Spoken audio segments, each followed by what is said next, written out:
자, 오늘 제목을 다 같이 한번 해볼까요? 시작. 감사하는 자. 오늘 12절을 보니까 너희는, 즉 우리는 하나님이 택하사, 이렇게 말씀하고 있습니다. 하나님이 택하셨다라는 것은 놀라운 일입니다. 택하셨다라는 것을 저는 이렇게 말씀을 드리고 싶습니다.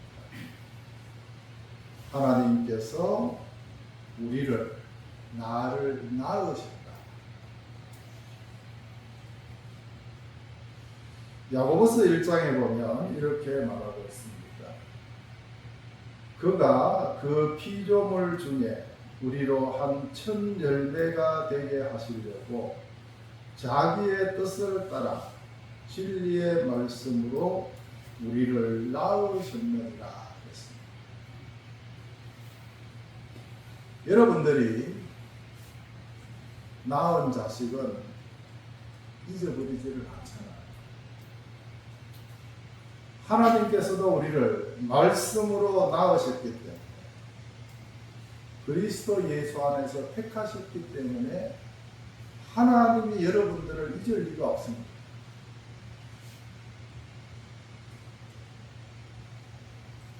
그 앞에 10절을 보더라도 새 사람을 입었으니 이는 자기를 창조하신 이의 형상을 따라 시시게까지 새롭게 하심을 얻은 자니라 그랬습니다. 여러분들은 다 하나님께서 낳으시고 택하시고 하나님의 자녀이기 때문에 여러분들 안에 뭐가 있습니까? 하나님의 형상이 있는 거예요. 한번 따라해 볼까요? 내 안에 하나님의 형상이 있다. 하나님의 형상을 여러 가지로 말할 수 있지만 저는 오늘 이 시간 두 가지를 말씀을 드리고 싶습니다. 창세기에 보면 하나님의 형상 따라 우리를 지었다고 했잖아요. 나를 지었다고 했지 않습니까? 하나님께서 우리를 향하여서 내가 거룩하니 너희도 뭐라고 했습니까? 거룩하라. 거룩은 하나님의 모습입니다. 그것이 어디에 있다는 거예요? 내 안에 있다. 그것이 하나님의 형상 따라 지어받은 내 모습이죠. 그리고 요한일서에 보면 하나님은 사랑이시니라 그랬습니다. 하나님이 사랑이시니까 내 안에 하나님의 형상을 봅니다. 사랑입니다. 여러분들 안에 하나님의 형상이 뭔가 하면 거룩과 사랑입니다. 여러분들 안에 있는 거예요. 그것이 하나님의 형상.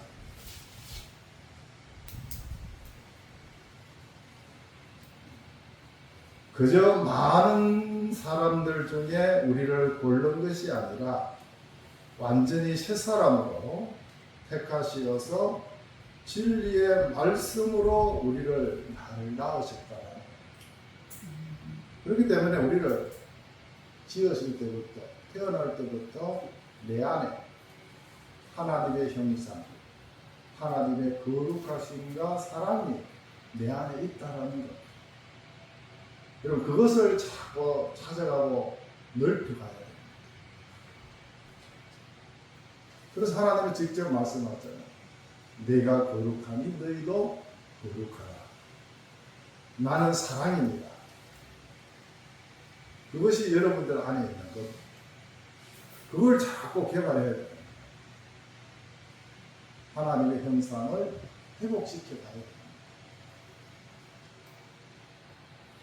하나님께서 우리를 택하시고 말씀으로 낳았다라는 것은 나의 나됨에 자부심을 가진 만한 길. 여러분들은 자부심을 가져도 됩니다. 하나님의 자녀이요, 하나님의 형상이 있고 하나님의 택하심이 있고 하나님께서 말씀으로 낳으셨기 때문에 그렇습니다. 무엇보다도 여러분들은 하나님의 사랑받는 자이기 때문에 그렇습니다. 내 안에 사랑이 있다는 것은 하나님이 나를 사랑하신다. 그것이 하나님의 형상 중에 하나입니다. 여러분들은 거룩한 자요, 사랑받는 사람이요, 또 하나님의 자녀됨을 분명히 믿으시고 아시고 확신 속에서 살아갈 수 있는 여러분들 되시기 바랍니다.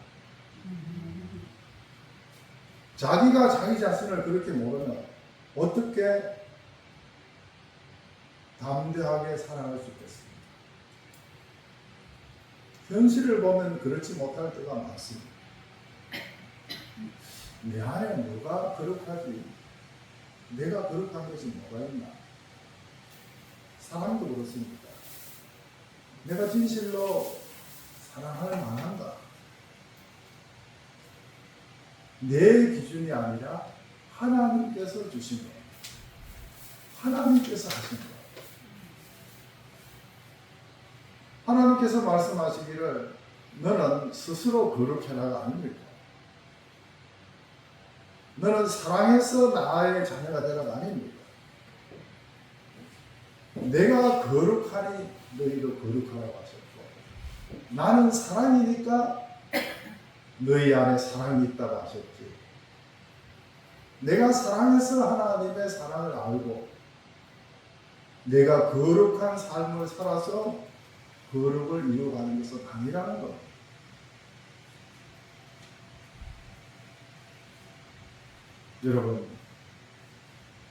여러분들은 태어날 때부터 어떤 면으로 보면 에베소서의 말씀을 늘 인용하고 강조하지만 창세 전에, 세상을 만들기도 전에 여러분들을 그리스도 예수 안에서 부르시고 택하셨다라는 것은 놀라운 은총입니다.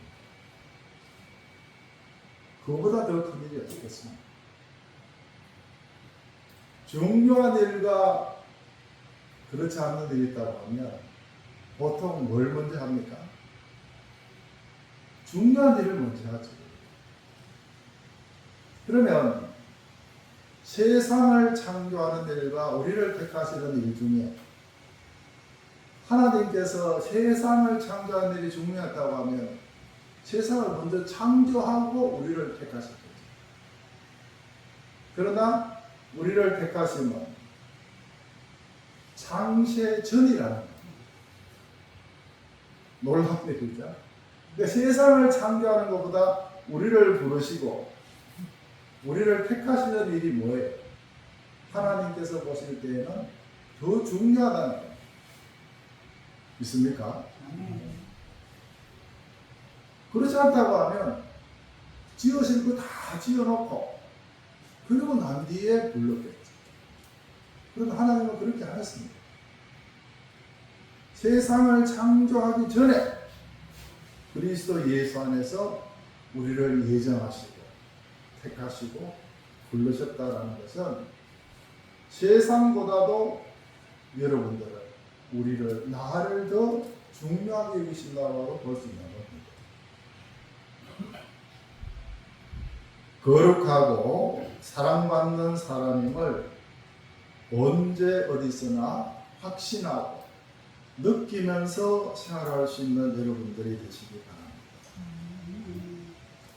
하루를 살면서도 나 홀로 사는 것이 아니라 하나님의 품 속에서 하나님의 사랑 안에서 하나님의 자녀답게 하루를 살아갈 수 있는 여러분들이 되시기 바랍니다.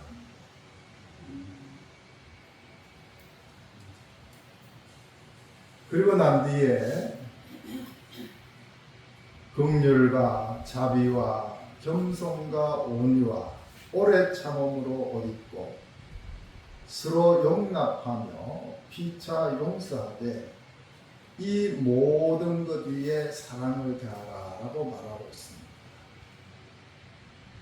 오늘 제목이 뭡니까? 감사하는 자. 무조건 내 의지로 감사하는 것이 아니라 지금까지 말씀드린 것을 알 때에 사랑을 더할 수 있고 뭘 할 수 있습니까? 감사할 수 있는 것. 우리는 보통 어떤 조건이 충족될 때에 내가 원하는 것을 이루어질 때에 감사합니다 하는 경우가 많잖아요. 물론 그것도 좋은 일이죠. 그러나 오늘 본문에서 말하고 성경에서 말하는 감사라는 것은 그런 조건적인 감사를 넘어서는 거예요. 더 큰 거예요. 사랑도 마찬가지입니다. 내가 사랑할 만해서 사랑한다는 것이 아니고 요한일서 보면 우리보다 먼저 하나님이 사랑하셨기 때문에 우리 보고 서로 사랑하라고 했죠. 마찬가지입니다. 이런 모든 것들은 예수 그리스도의 은혜의 능력입니다. 사랑이라든지 거룩이라든지 감사도 마찬가지입니다. 이것을 알지 못하면, 믿지 못하면 마음의 속으로 나오는 감사를 하기가 어렵습니다. 그렇기 때문에 15절을 보면 다시 한번 이렇게 얘기합니다. 그리스도의 평강이 너희 마음을 주장하게 하라. 너희는 평강을 위하여 한 몸으로 부르심을 받았으니 너희는 또한 뭐라고 합니까? 감사하는 자가 되라 그랬습니다. 그때 비로소 감사할 수 있는 자가 된다라는 겁니다. 평강이라는 것은 말 그대로 편안한 것을 말합니다. 우리의 마음을 평강으로 지키기 위해서는 뭘 해야 되는가 하면 감사해야 된다는 거예요. 그러면 감사하기 위해서는 뭐라고 했죠?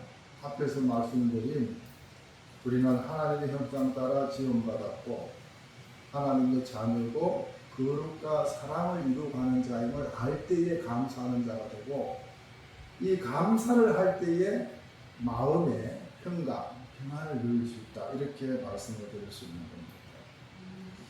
빌립보서 4장에도 보더라도 그렇게 말하죠. 아무것도 염려하지 말고 다만 모든 일에 기도와 간구로 너희 구할 것을 감사함으로 하나님께 구하라고 했습니다. 여기에서 감사라는 것은 나의 나됨을 알라는 거예요. 하나님의 자녀요, 하나님의 형상을 드리고 거룩과 사랑으로 그 바탕 위에서 하나님께 아뢰라는 거예요. 그것을 단순한 말하면 감사함으로 하나님께 아뢰라는 겁니다. 그럴 때에 하나님의 평강이 우리의 마음과 생각을 지켜주신다라는 겁니다. 그래서 이 평강을 어떻게 우리가 좀 더 구체적으로 알 수 있는가 하면 예수 그리스도와 한 몸을 이루었다라는 것으로도 우리가 알 수 있는 겁니다. 예수님과 우리의 관계는 죄인을 구원하신 구원자입니다. 그리고 한 걸음 더 나아가서 예수님은 믿는 자들을 향하여서 친구라고 했습니다. 그리고 한 걸음 더 나아가서 형제라고 불렀습니다. 그리고 더 나아가서 예수 그리스도와 우리는 한 몸이다라고 말씀을 하고 있습니다. 지난주 말씀하고 똑같죠. 우리는 하나님의 뭡니까? 자녀라고 했잖아요. 양자라고 했잖아요. 양자는 친자와 똑같다고 했잖아요. 오늘 말씀은 그걸 다르게 표현한다고 하면 예수님은 처음에 구원자로 시작하셨지만 친구였고 그리고 형제였고 이제는 뭡니까? 한 몸이라는 것. 교회가 그렇지 않습니까? 교회의 머리는 누굽니까? 예수 그리스도고 우리는 몸이다, 지체다 그랬죠. 그래서 그리스도의 평강이 우리의 마음을 주장하기 위해서는 이런 관계를 알 때에 내가 감사함으로 하나님께 아뢰을 수 있고 그리스도의 평강이 우리에게 편안함을 준다라는 겁니다. 그게 예수 믿는 거예요. 죄와 사망으로서는 도저히 평강을 누릴 수 없는 사람이 그리스도와 한 몸이 됨으로 말미암아서 감사할 수 있다는 겁니다. 그것이 우리의 감사의 근원이에요. 그렇기 때문에 다시 한번 15절을 보면 너희는 또한 감사하는 자가 되라 라고 말하고 있는 겁니다. 그리스도의 평강이 우리의 마음을 주장하여서 거룩하고 사랑받는 자의 삶을 누릴 때에 현실은 조금 어렵다고 하더라도 우리는 진정 감사할 수 있는 사람이 된다라는 겁니다. 마지막 16절 17절을 보면 감사하는 마음으로 하나님을 찬양하고 또 뭐라고 했습니까? 주 예수의 이름으로 하고 그를 힘입어 하나님 아버지께 뭐라고 했습니까? 감사하고 있습니다. 여러분들은 충분히 뭘 할 수 있는 사람입니다. 감사할 수 있는 사람. 그런데 우리의 무의식 중에는 또 조건으로 감사하려는 경우가 많습니다. 내가 좀 형편이 좋아져야 되고 물론 그러면 좋겠지만 내가 원하는 것이 좀 잘 풀려지고 몸도 좋아지면 좋아지지 나빠져서는 안 되고 몸이 이제 힘들면 물론 감사하기 어렵겠지만 그런 상황과 조건 따라서 감사하려고 하면 물론 잘 될 때는 감사할 수 있지만 그렇지 못할 때도 많지 않습니다. 아마 날이 갈수록 감사의 조건은 더 열악해질지도 모릅니다. 특히 나이가 들면 뭐예요? 육체적 조건으로 감사하기는 참 어렵습니다. 이전보다 못했지 좋아질 일은 없잖아요. 그래서 성경이 감사라고 할 때에 어떤 상황과 조건이 변해서 감사하는 것이 아닙니다. 방금 말씀드린 이런 감사의 상황과 조건은 세월이 가도 변하지 않는 겁니다. 여러분들이 하나님의 형상을 드리고 하나님의 자녀 되었다는 것은 아무리 세월이 가도 변하는 것이 아닙니다. 내 상황이 바뀌고 조건이 변해도 그것은 안 변하는 거예요. 그래서 뭘 할 수 있습니까? 감사하는 자가 될 수 있습니다. 시간이 갈수록 어떻게 보면 세상의 환경과 조건으로서는 감사하기가 어려울 겁니다.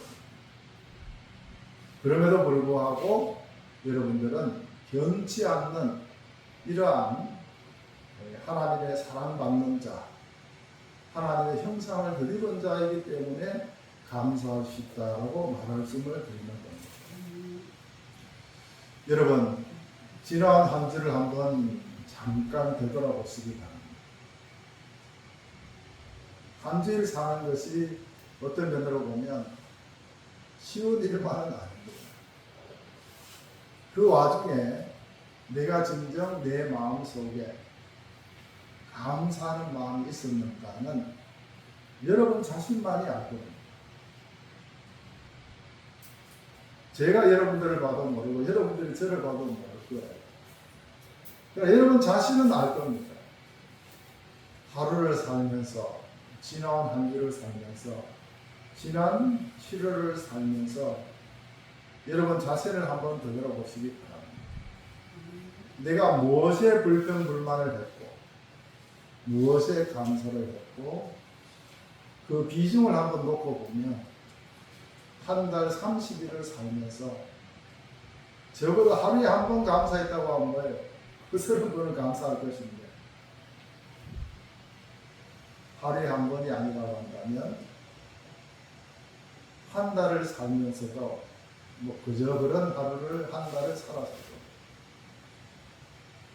그러나 그에 반해서 내가 현실의 팍팍함 때문에 감사하기보다는 불평하고 원망하고 외로움을 느꼈다고 하면 그 외로움 속을 멀리 하시고 오늘 말씀같이 그리스도로 말미암아서 내가 하나님의 형상을 회복하고 또 하나님의 사랑과 거룩을 이루고 갈 수 있는 자임을 깨닫는다고 하면 어려운 현실 속에서도 여러분들은 뭘 할 수 있습니까? 감사할 수 줄로 믿습니다. 그래서 하나님께서는 여러분들의 마음의 원함과 기도를 들으신 줄로 믿습니다. 그래서 지금은 조금 현실적으로 어렵다고 하더라도 여러분들이 염려하지 마시고 오직 감사함으로 하나님께 많이 아뢰을 수 있는 여러분들이 되시기 바랍니다. 저도 점점 구체적으로 하려고 오늘 저는 말씀 준비하기 때문에 모든 것을 다 뻘쩍뻘쩍 할 수 없지만 그래도 하나님이 계시기 때문에 하나님께 아뢰고 하나님 제가 이렇습니다. 제 약한 부분이 이것이고 그럼에도 불구하고 하나님께서는 나를 향하여서 감사라고 하셨기 때문에 그 믿음 가지고 그 마음 가지고 하나님 앞에 감사하기를 힘쓰고 있습니다. 그러면 하나님의 놀라운 평강이 덧입혀 주실 줄로 믿습니다. 작다고 그냥 넘어가지 마시고 어렵다고 어려움에 매이지 마시고 아무것도 염려하지 말고 오직 무함으로 감사함으로 하나님께 아뢰을 수 있는 여러분들이 되십니다. 하실 수 있겠죠? 그것이 신앙입니다. 힘들어도 아파도 무엇으로? 감사함으로 하나님께 아뢰시기를 바랍니다. 그리하면 하나님께서 우리가 생각지도 못했던 하나님의 평강으로 여러분들에게 새 힘을 주실 줄로 믿습니다.